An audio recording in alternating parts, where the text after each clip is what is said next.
Hey y'all, it's Tiffany with Tiffany Johnson Creative. Today I'm journaling in Matthew 21.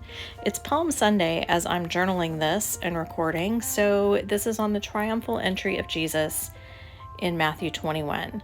I've got some acrylic paint I'm starting out with, and I'm spreading it with my Catalyst wedge, which is just a silicone wedge-shaped tool.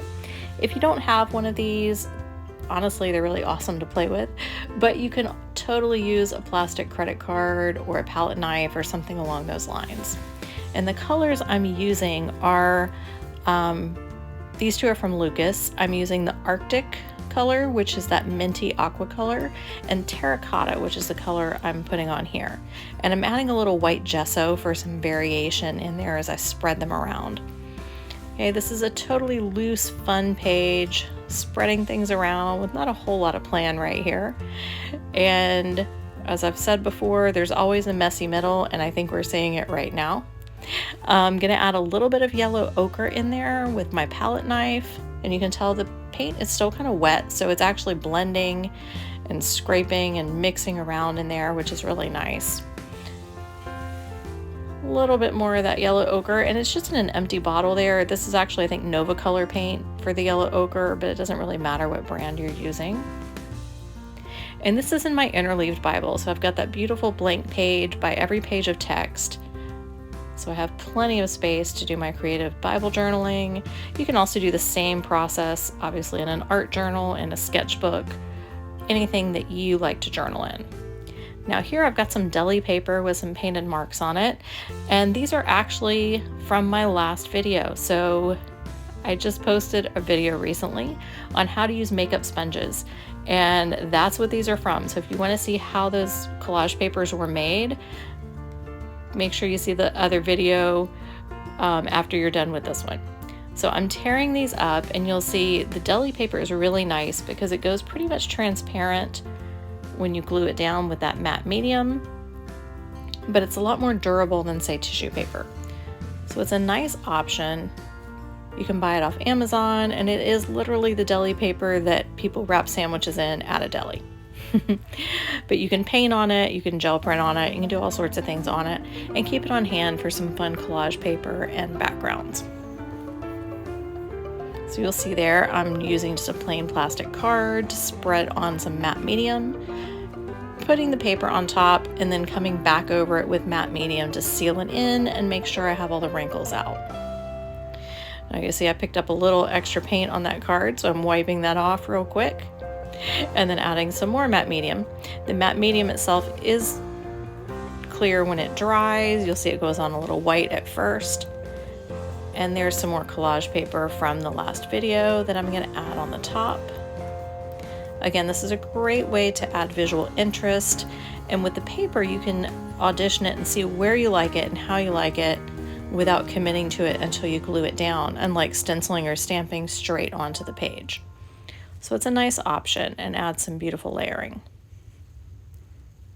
Now here I'm just smoothing everything out, giving it a good dry, making sure I don't have any blobs of matte medium hanging out or any wrinkles in my paper. Small wrinkles aren't really a big deal, but you don't want any dry air pockets. You want to be generous with your matte medium or whatever adhesive you're using so that you don't get any air up underneath it. If you have a dry page underneath your collage paper, it'll eventually come up. Now I've got some metallic gold paint I'm getting ready to add here, squirting it off to the side there. And metallic paint is almost always transparent, so this is going to be super fun, but I'm still going to see what I've already laid down.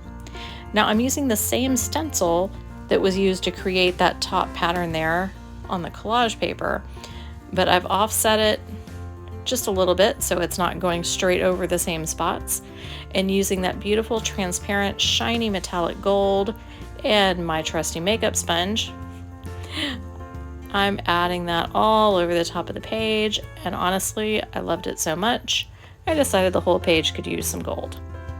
After all, we're talking about the King of Kings entering into the city, and so what's more appropriate than a little extra gold?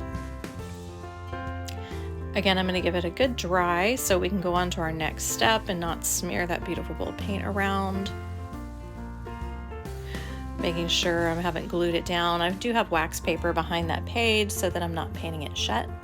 And I found this beautiful paper that works perfectly with that terracotta color and the gold.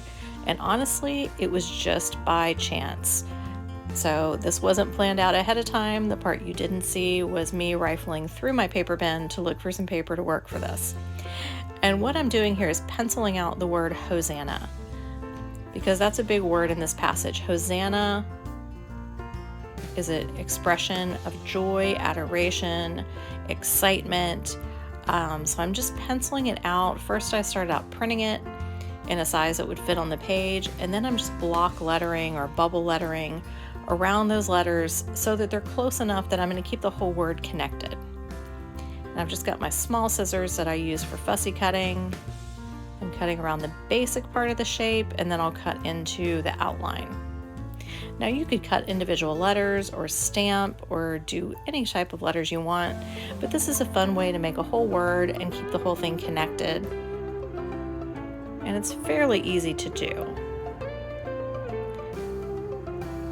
So again, just cutting all around the outside of that shape, and then I'm going to define the letters with some pens here in a moment. And I'm turning the word as I'm cutting it to make it easier to get the right cuts on that and get those curves nice and clean.